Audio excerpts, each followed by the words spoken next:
Hello नमस्कार, मैं doctor Surendra खंसली ज्योतिष आचार्य ज्योतिष की इस नई श्रृंखला में आपका स्वागत करता हूं। आज कैप्रिकॉर्न यानी कि मकर राशि को लेंगे। मकर राशि राशि चक्र की एक महत्वपूर्ण राशि है।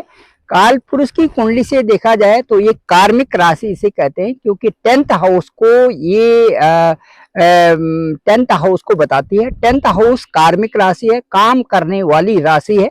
और इस राशि को एक जुझारू राशि भी कहा जाए तो कम है, क्योंकि ये जिस लग्न से किसी काम के प्रति लगते हैं उस काम को कंप्लीट करते हैं। इसके साथ साथ में मैं ये कहूंगा कि इनके साथ में जो 7.5 का जो दौर रहा है ये काफी पैनिक रहा है, क्योंकि 7.5 साल बहुत होते हैं। और एक व्यय स्थान पर शनि का गोचर होना, फिर मन के ऊपर गोचर होना और फिर धन स्थान पर गोचर होना, ये तीनों चीजें बहुत ज्यादा प्रभावित करते हैं आपकी पूरी दिनचर्या को। इसके साथ साथ में जो 7.5 साल का एक टाइम है वो एक बहुत बड़ा एक लॉन्ग इंटरवल होता है, उससे मकर राशि के लोग काफी प्रभावित रहे हैं। अब राहु सेकंड हाउस में है। सेकंड हाउस के राहु को शनिवत राहु कहा जाता है, यानी कि राहु जहां पर जा रहे हैं उस स्थान को अपना स्थान मान रहे हैं, ये तो ठीक है।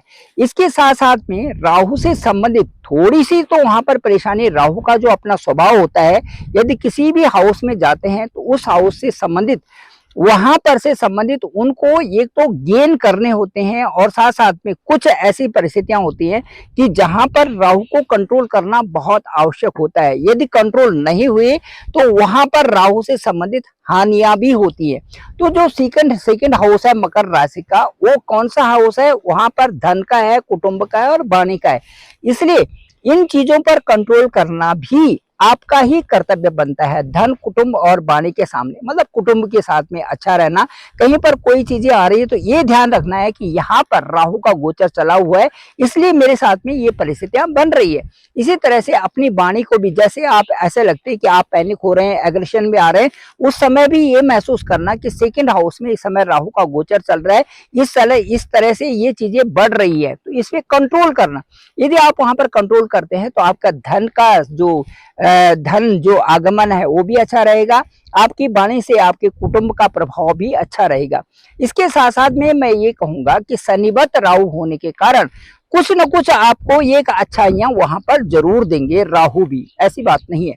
और इसके साथ साथ में अब मैं थर्ड जो हाउस है उसके बारे में आपसे कहता हूँ कि जो थर्ड हाउस है, थर्ड हाउस में शनि विद्यमान है। शनि वहां पर बृहस्पति की राशि में है वहां पर।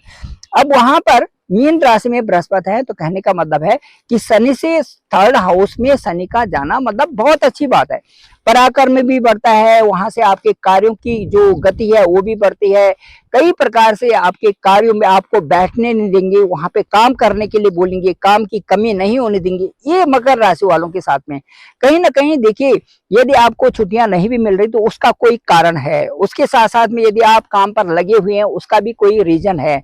उसके साथ साथ में चूंकि आपको एक अच्छी स्टेटस मिलना है, चूंकि आपको एक अच्छा प्रभाव मिलना है, इसीलिए जो है उस समय जो शनिवत राहु है और उसके साथ साथ में जो शनि है थर्ड हाउस में, पराक्रम के हाउस में, ये कुछ न कुछ आपके लिए एक अच्छाइयां ला रहे हैं। कहते हैं कि शनि जब किसी भी हाउस में आते हैं तो उस हाउस से संबंधित वृद्धि हो जाती है, उस हाउस की वृद्धि हो जाती है। इसका मतलब है कि बृहस्पति के जो भी स्थान होंगे उनकी बृहस्पति के जो त्रिकोण होंगे वहां पर भी वृद्धि होगी, साथ साथ में शनि के भी जो त्रिकोण होंगे उनमें भी वृद्धि होगी। तो सीधे सीधे बात है कि जो शनि थर्ड हाउस में है वो आपके लिए विशेष अच्छा प्रभाव वहां पर ला ही रही है। इसके साथ साथ में मैं ये कहूंगा कि जो शनि और राहु है इसके परिवर्तन तो है ही, साथ साथ में मैं ये कहूंगा कि शनि से कार्य भी आपके साथ सफल हो रहे हैं। संतान और विद्या का भाव में वहां पर शनि की दृष्टि है, वहां पर भी आपको बहुत सोच समझ करके ये चीजें देख रही है कि शनि की दृष्टि इस समय संतान भाव में है, या संतान भाव में यहाँ पर जो है शनि की दृष्टि होने से संतान भी है, हायर एजुकेशन भी है, कई सारी प्लानिंग्स भी है। उनको एक विधिवत ढंग से करना, एक बड़े अच्छे ढंग से करना ये जरूरी होगा, क्योंकि शनि की दृष्टि वहां पर, साथ साथ में जो पंचम हाउस जो आपका है, फिफ्थ हाउस जो आपका है, वो आपका शुक्र से संबंधित है। तो ये ज्यादा अच्छा है कि शुक्र की वहां पर राशि है, तो शनि की दृष्टि है लेकिन शुक्र की वहां पर राशि है। मैं तो ये समझता हूं कि ये भी आपके लिए संतान से संबंधित या हायर नॉलेज से संबंधित या आपकी योजनाओं से संबंधित, ये भी जो आपका गोचर है शनि की जो वहां पर दृष्टि है पंचम हाउस में, ये भी आपके लिए अच्छी होनी जा रही है। इसके साथ साथ में आपकी एक जो जो अष्टम भाव जो है जहां पर है, यहाँ पर थोड़ा ध्यान देने की स्थिति होगी, क्योंकि अष्टम भाव में मंगल भी है और केतु भी है। इसका मतलब है कि मंगल और केतु वहां पर तो है, लेकिन वहां सूर्य का स्थान है, ये अच्छा है, सूर्य का वहां पर स्थान है, वहां पर मंगल और केतु भी है। फिर भी जैसे पेट से लोअर एब्डोमेन से संबंधित जो जलन है, जो जो गैस्ट्रिक प्रॉब्लम है, या गुदा से संबंधित जो प्रॉब्लम्स है, या आप ये कह सकते हैं कि पायल से संबंधित जो प्रॉब्लम है, ये इन सब चीजों पर थोड़ा बहुत ध्यान देने की जरूर स्थिति है। मैं ये नहीं कहता कि सब लोगों के साथ में ये स्थिति हो सकती है, क्योंकि जो जो लोग अपने अपने सही ढंग से चलते हैं उनके साथ में कोई परेशानी होने की नहीं हो सकती। मैं अब ये बता रहा हूँ आपको कि इसके साथ साथ में जो दशा और अंतर्दशा है, ये बहुत मुख्य रोल अदा करते हैं। इसके साथ साथ में आपकी जो कुंडली है, जो आपका असेंडेंट है, उस पर भी बहुत ज्यादा निर्भर करता है।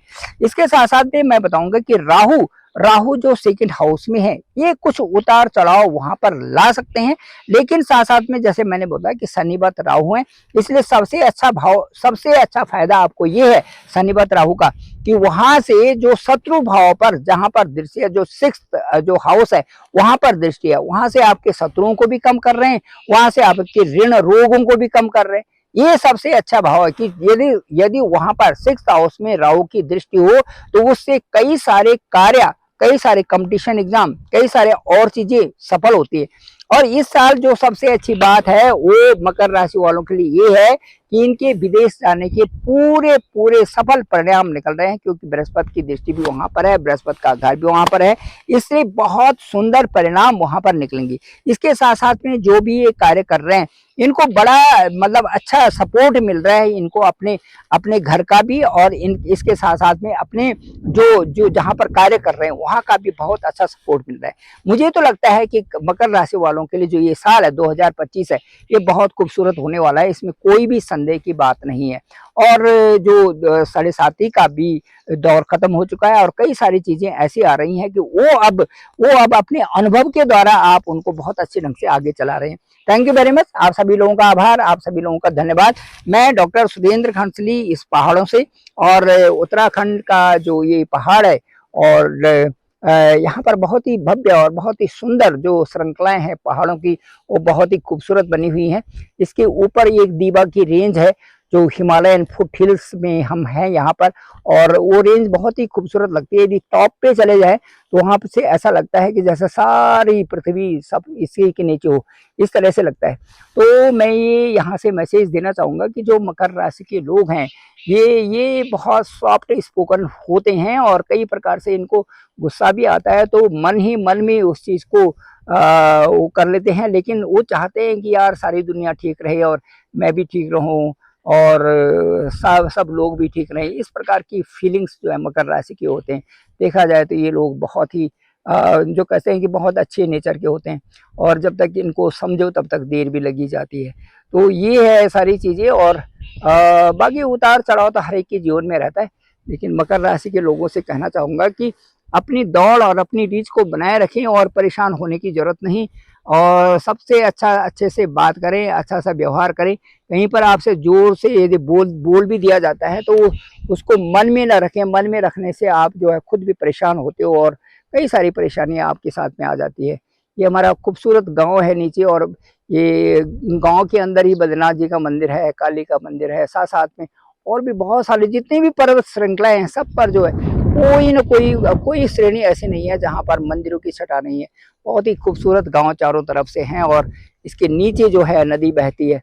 तो ये बहुत ही अच्छा सा एरिया हमारा है, और मैं तो कहता हूँ बहुत खूबसूरत है। मेटाल्ट रोड भी इसमें भी आ चुकी है, जिससे कि काफ़ी कुछ अब लोगों को इससे अच्छा लगा है।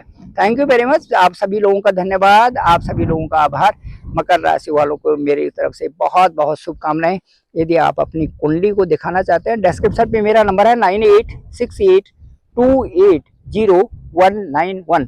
आप डायरेक्ट मुझे कॉल कर सकते हैं और आपको देखेंगे सबसे पहले कि आपके असेंडेंट क्या है और उसके साथ साथ में ग्रह गोचर की स्थिति क्या है, आपकी दशा और अंतर्दशा किस ग्रह की चल रही है, और उसके साथ साथ में आपके इस समय जो आपका भाग्य स्थान है, जो आपका कर्म स्थान है, जो आपका लाभ स्थान है, ये कैसे प्रभावित हो रहे हैं, इनको नवांश कुंडली, जन्म कुंडली और गोचर कुंडली से देखेंगे। Thank you very much. मेरे इस चैनल को आप जरूर लाइक करें, शेयर करें, सब्सक्राइब करें, सभी लोगों को भेजें ताकि सबको इसकी जानकारी हो सके। Thank you very much. मैं डॉक्टर सुरेंद्र खंसली, ज्योतिष आचार्य, यहाँ पहाड़ों से आप लोगों का बहुत बहुत धन्यवाद, बहुत बहुत आभार।